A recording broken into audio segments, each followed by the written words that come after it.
Audience, so you've earned it. You can stand up if you want to. I won't mind it at all. I've been asked to chair a complicated session. We started with phenomenal population growth in Pakistan, about water, both too much and too little of it, with which Pakistan is afflicted, about climate change with which the entire world is afflicted, about the Financial Action Task Force, which in 2001 was further tasked to combat terrorism financing. And it is in this context that it is very important to determine financial stability in Pakistan as well, that is future financial stability, because the danger of the blacklist hovers. And last, but certainly not the least, was gender. How does one bring together all these diverse subjects? Let's start at the beginning. Bismillahir Rahmanir Rahim. In the name of Allah, the most gracious, the most merciful. I start, and so does the Constitution of Pakistan, which then proceeds to recognize the sovereignty of Almighty Allah over the entire universe, and that the authority to be exercised by the people is through their elected representatives. We have been given the task to administer a sacred trust. But to clarify, I want to say that today I don't speak in a court of law, I don't speak as a judge, but do so as a citizen of Pakistan, and to be more precise, as a Muslim citizen of the Islamic Republic of Pakistan. And taking guidance from the Holy Quran and the Sunnah of the Prophet Muhammad, peace and blessings be upon him, I shall proceed to demonstrate that neglecting the teachings of the Holy Quran and the example of the Prophet has caused these immense problems. Therefore, to mitigate, firstly, and eventually, hopefully, to resolve, we need to discover the lost path, the Sharia, which literally means the path or the way. This does not in any manner mean that the other faiths and people do not have solutions. So I have collected the five topics. Two I'll address first, which is in a way related, water and climate change. And then I will address the three remaining topics, population growth, gender, and terrorism together, because there is some nexus within them. First and foremost, water and climate change. The Holy Quran comprises of about 6,000 verses, of which 750 are on environment. There are 28 chapters of the 114 chapters of the Holy Quran which name nature or natural phenomena. That is about 1/4 of the Holy Quran. The cow, the cattle, the bees, the ant, spider, elephant, star, moon, etc.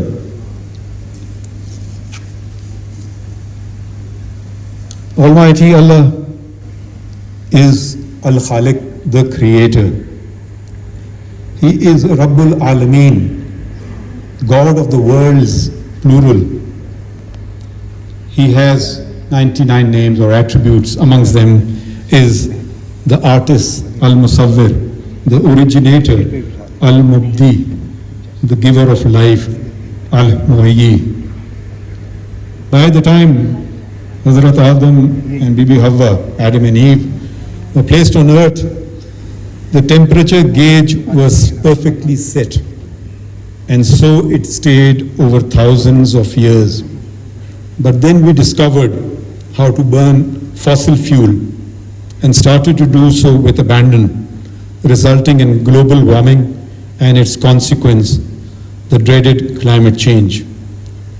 We stand now on the precipice, or in the case of Pakistan, are sliding downwards, as demonstrated by the extraordinary quantity of rainfall that fell this summer, followed by flooding, which has left large parts of the country still flooded.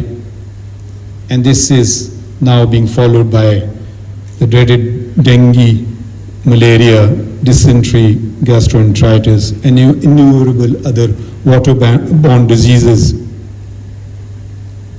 How did this come to pass? The Quran describes human beings as the best of his creation, Ashraful Makhluk, the perfect creation, and the best and Ahsanul Taqweem. And what is our role on earth, and what does our Creator call us? He calls us Khalifa fil Ard. If you want a reference, it's Surah Al-Baqarah, verse 30. We are stewards of the earth. We have to take care of the earth. We have to take care of all living things. And what is the message in the Quran? Do not act wickedly and spread corruption in the earth. Surah Al-Araf, 7th Surah of the Holy Quran, verse 74. And is not burning excessive fossil fuel doing just that? And do not waste, because the Holy Quran says Allah does not love wasters. This is verse 31 of the same surah. What is happening today? We have been informed about in the Holy Quran as well. And I quote from a verse from the Holy Quran, Surah Ar-Rum, 30th verse 41. Corruption has become evident on the land and the sea, and the people have caused this by their own hands. And what is the solution to all this? I think it is in another verse of the Holy Quran, in Al-Furqan, the 25th chapter, verse 63. Walk gently or humbly on the earth. Yamshuna alal ardi hawnan. First and foremost, we must attend to the needs of the desperate poor, of the dying, of the starving, of the mother with her 6-7 children on a highway, who is pregnant. How can we do this? We must open our purses, give to the Prime Minister's flood relief or to any charitable organization any amount, 1 rupee. Can you imagine 220 multiplied by 1 rupee? That's the population of Pakistan. Or anything that you can do. Or if you don't have money, help in kind. Sorry. This is essential. It will show us our humanity. It will unite us. What if you was to ask me, we can talk about very fanciful things to do, but there are simple things to do as well. How can we reduce the effort of climate change? The poor do it, they walk. The poor do it, they use a bicycle. These two functions, natural functions, the West has rediscovered. And there'll be cities in the West where you won't find priority given to vehicles. It will be given first to the pedestrian, and then to the bicycle, and then to the public transport. Can I envisage a world, can I envisage Pakistan, where from this day onwards, the government, all the governments of Pakistan, the provincial as well as the federal, stop providing cars to judges, to bureaucrats, to army officers, and with the same amount of money, buy buses, fix pavements, make cycle paths.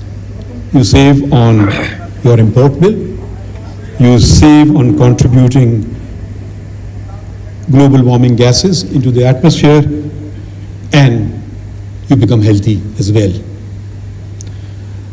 And this is the way of the Prophet too. He shared his ride.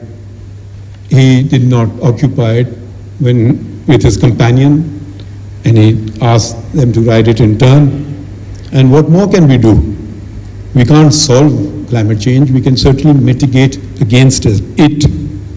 Another factor, and a very easy factor in mitigation, would be to plant trees, an abundance of trees. Pakistan's forest cover is one of the lowest in the world. I have been reading the figure of 4% since the last 40 years. So in other words, that it has stood static. In reality, it is not so. But the fact is we don't have proper statistics. So we have denuded Pakistan of trees. We can simply plant a tree. It doesn't cost much. It doesn't cost anything really.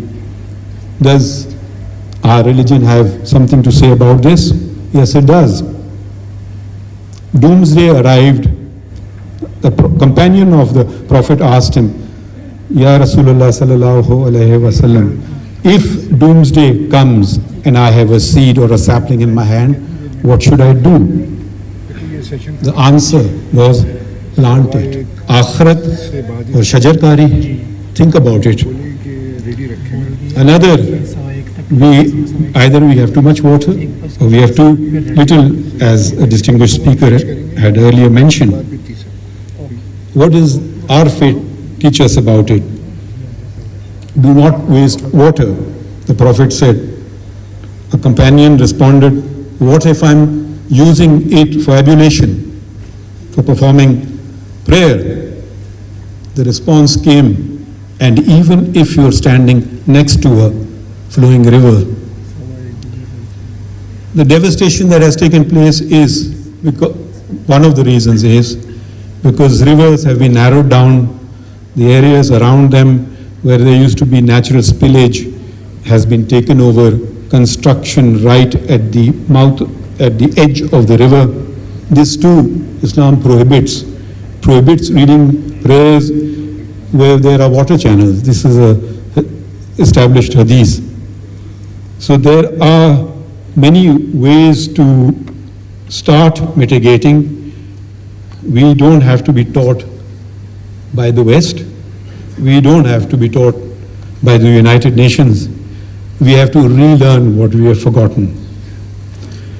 I shall now come to the other three related topics of population. First and foremost, population growth. Horrific statistics have been presented. I'll present another. 50 years ago, we had a country comprising of two provinces, East and West Pakistan. Its combined population was 132 million. West Pakistan became Pakistan, East Pakistan became Bangladesh. In 1972, the population of West Pakistan was 60 million and East Pakistan was 72 million. Today, in 2022, the population of West Pakistan is 230 million and that of East Pakistan is 168 million. We jumped by 170 million. They increased by 96 million. We were 3.8 times is our increase, and there has been 2.3 times. Why the difference? We shared the same faith. We are both predominantly Muslim countries. One reason could be because we banished family planning and they embraced it. And who is the better for it? There are other statistics which I don't need to go, but you can check up between the two countries and where they're heading. Family planning has become a taboo in Pakistan. And this happened on a false assumption, lack of knowledge about one's faith and for political reasons. The Holy Quran doesn't enlighten us about contraception. The theological view of classical ulama ulama, jurists and scholars of Islam, was that what is not prohibited is permissible. Peace and blessings be upon him, authorize coitus interruptus.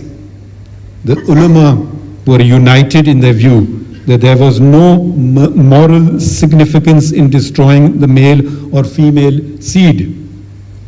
But then the United Nations Population Conference took place in 1994 in Cairo, Egypt. And believe it or not, the Vatican delegates and some political ulama joined hands. Coitus interruptus was the sin of Onan, son of Judah, who married his deceased brother's wife Tamar. Onan, as per Genesis 38:8, was destroyed by God. So, for this sin, from there we get the word onanism. Classical Islam said the very opposite.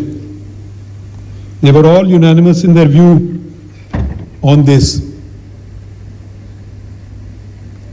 They went even further. The question of abortion has taken the United States by storm. The classical ulama had a lot to say about it. Almost all the mazahib, except probably the Maliki mazahib, the majority of the Maliki mazahib, there are exceptions there as well, accepted this till the 16th week. Why? And they base their views or analogy or discussion, ijtihad, on hadith, which said that till the ruh, the spirit, is blown into the fetus, or rather till ensoulment takes place, it is nothing. An example given by the classical jurists of Islam was it would be as if the crushing of a date stone, which is not equivalent to uprooting a date palm.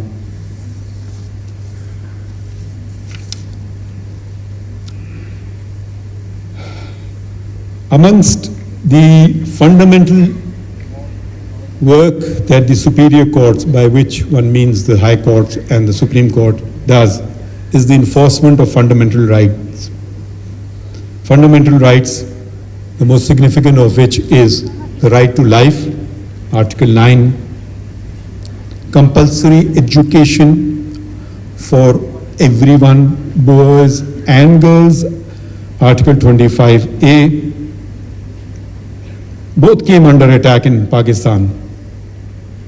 Another horrific statistic that I want to share with you, determined by the Global Terrorism Database from 1970 to the year 2019, was that there were 1,000 attacks on educational institutions in the country.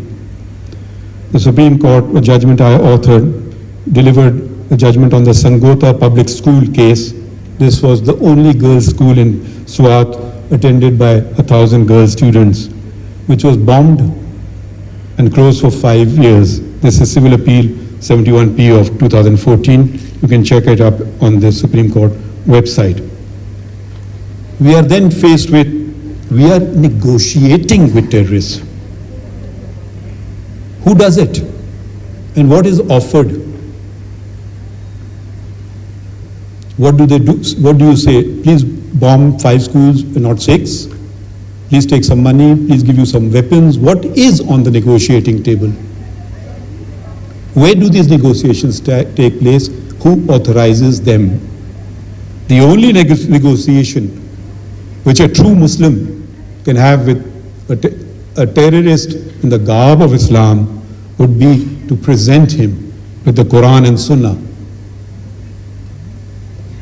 What, after all, is the first commandment of Almighty Allah to us?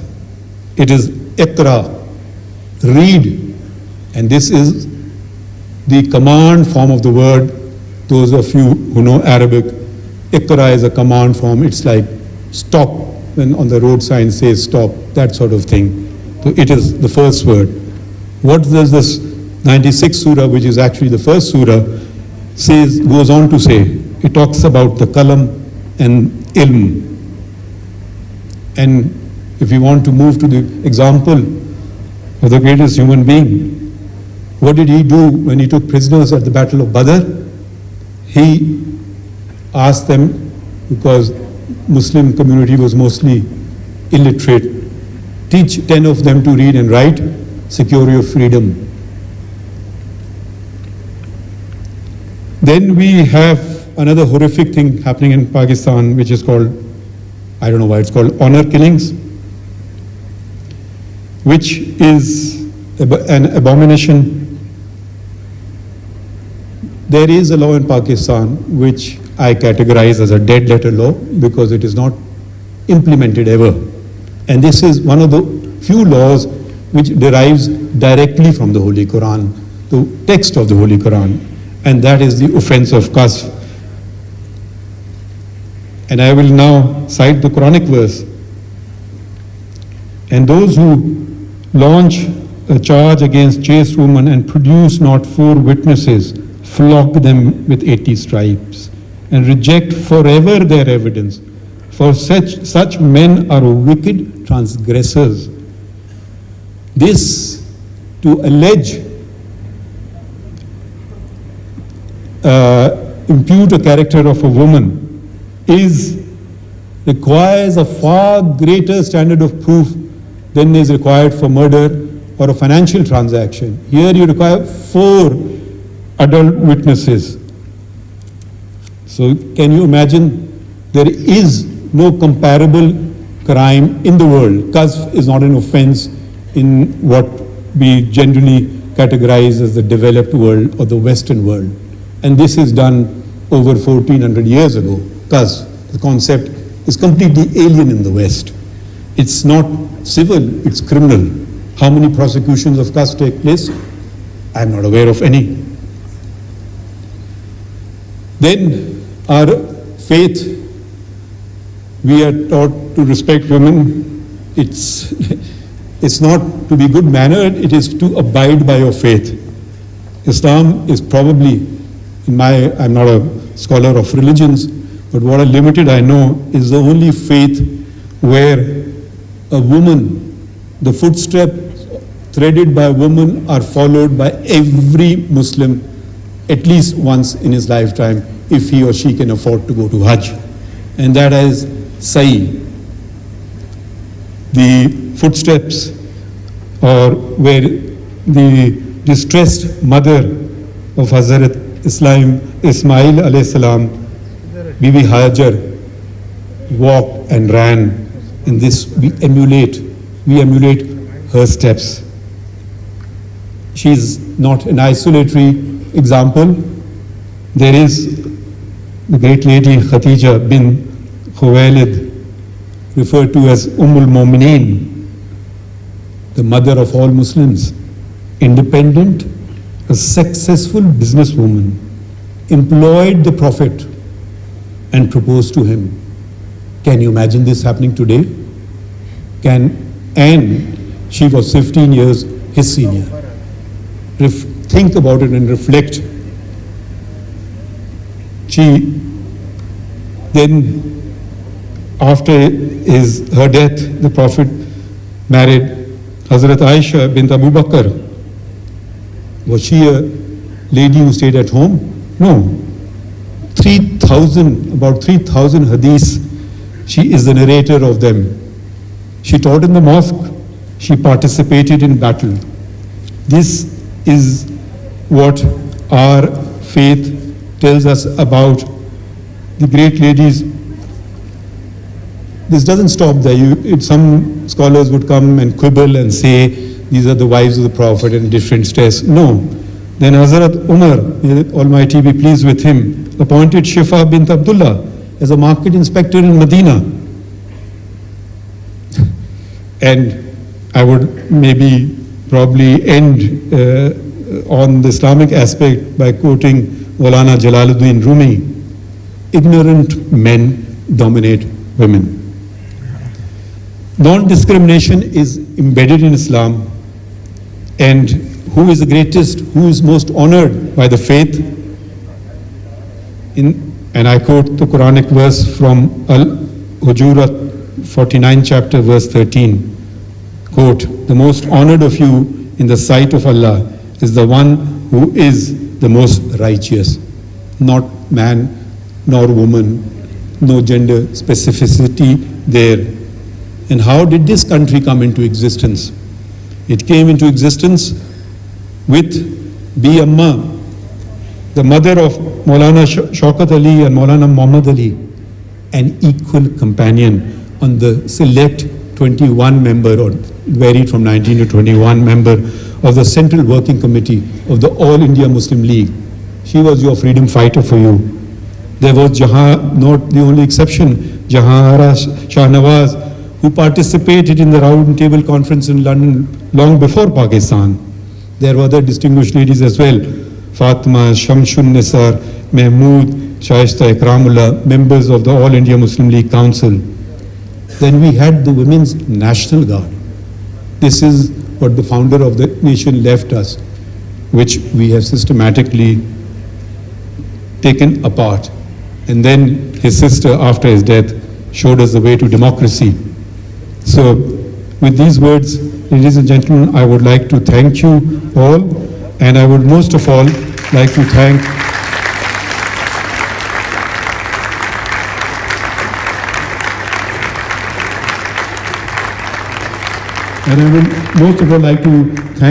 the very distinguished speakers who opened our eyes to many of the things we were not aware of. Please give them a resounding applause, please.